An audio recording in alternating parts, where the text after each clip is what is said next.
It's because we stopped saying that we're curious, and we stopped staying curious long enough to let them show us. There was a time when the world didn't feel known. Actually, it felt unknown, not misunderstood, not complicated, just unknown. Maps used to have blank spaces on them. Entire regions were labeled with words like unexplored, here be dragons, right?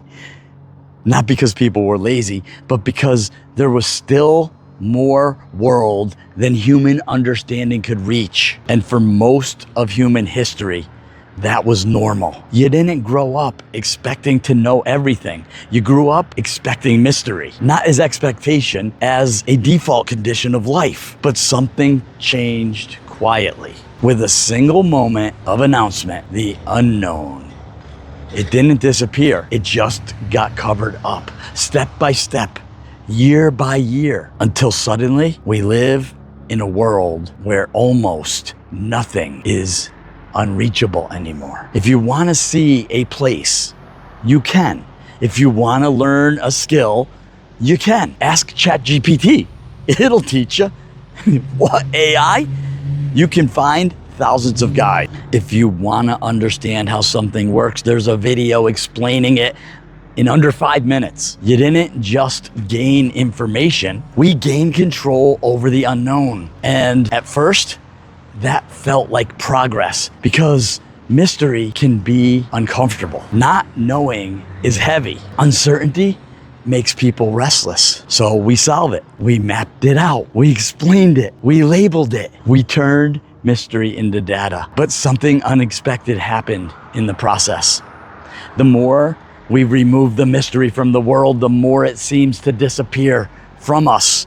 Not outside, inside. Because mystery isn't just about what we know. It's about how we relate to what we don't fully understand yet. And that relationship has changed.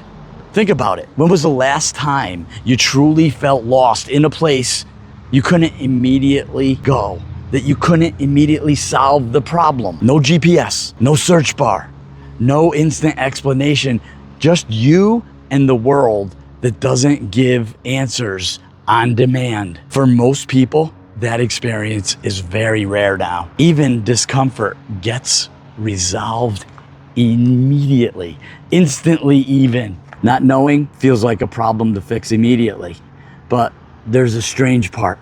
Humans didn't evolve in a world of instant answers. We evolved in a world of question, one of silence, of guesswork, of stories built to explain what couldn't be proven. And those gaps, the unknown parts, were not just empty space. They were imagination, lived to the extreme. Mystery used to do something to the human mind. It stretched it. It actually softened it. It humbled us, because when we don't know everything, you stay open. Open to wonder, open to possibilities, open to the idea that reality might be bigger than your understanding of it. But when everything becomes known too quickly, the openness starts to shrink. We close up, not because we become smarter, but because we become certain. And certainty has a quiet cost. Closes doors without telling you. There's a difference between understanding something and feeling like there's nothing left to discover about it. That second feeling is what we're slowly drowning in. Even our relationships are starting to feel like they're off. You met someone, you observe them, you categorize them, you decide quickly. Compatible? Not compatible. Interesting? Not my type. And just like that, mystery is gone. You concluded without even knowing them. Not because the person is fully known, it's because we stopped saying that we're curious, and we stopped staying curious long enough to let them show us who they really are. The same thing happens with places, with careers, with our life choices. We rush towards conclusions because uncertainty feels insufficient. And in a world optimized for speed, mystery feels like delay. But what if that delay was the point? What if not knowing was not the flaw in the system, but part of the design of experience itself. Think about childhood. Why everything felt bigger, why it felt longer, why it felt strange. It wasn't because the world was different. It was because everything was still partially known. A hallway wasn't just a hallway. It was a possibility. A forest wasn't just a tree. It was a world that didn't fully reveal itself yet. It was a world that didn't understand that we were exploring. Even ordinary things felt alive to us because they weren't fully explained yet. We couldn't comprehend them. We didn't know what they were. Even ordinary things felt alive. Now compare that to adulthood. Most things are categorized before we even know what they are, before we even experience them. We don't encounter reality directly anymore.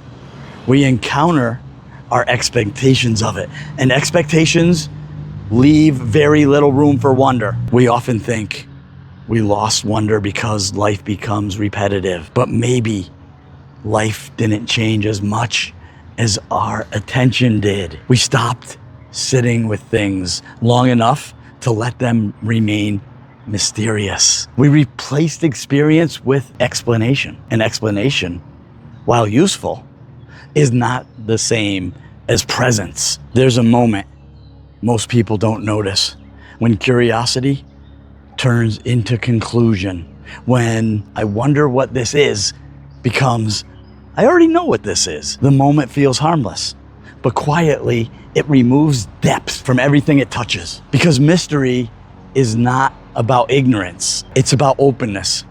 And once something is fully labeled in your mind, you stop seeing it. You just recognize it. There's a difference between seeing a face and recognizing a face. One is alive, the other is automatic. And maybe that's what's happening at scale. We are recognizing more of life than we're seeing. So the question becomes, what do we lose when nothing feels mysterious anymore? Maybe we lose patience because mystery requires time. Maybe we lose imagination because imagination fills gaps that no longer exist. Maybe we lose our humility because mystery reminds us that we don't know everything yet. We don't know what we don't know. And maybe most importantly, we lose presence because presence only exists where attention hasn't already decided what something is. But here's something worth considering.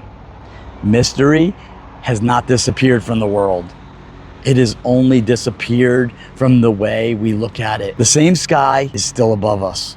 The same ocean still stretches beyond our sight. The same human mind still exists inside every person on Earth. Nothing has become less mysterious. We've just become faster at ignoring the mystery. And maybe that's reversible. Not by removing technology, not by ejecting knowledge, but by slowing down in the moment between perception and conclusion. By allowing things to remain unfinished a little longer.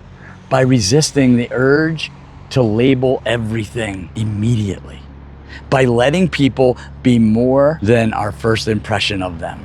By letting experiences breathe before we define them. Because mystery doesn't return when the world becomes unknown again.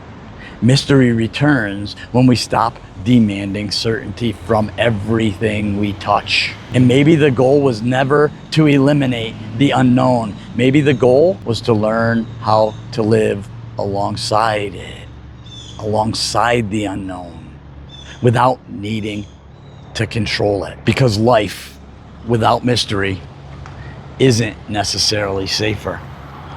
It's just flatter. And somewhere along the way, we confuse knowing everything with feeling alive. But those two things, they were never the same, and they still aren't. Hope you enjoyed this. There's a link if you want to talk. We go deep. Thanks for watching.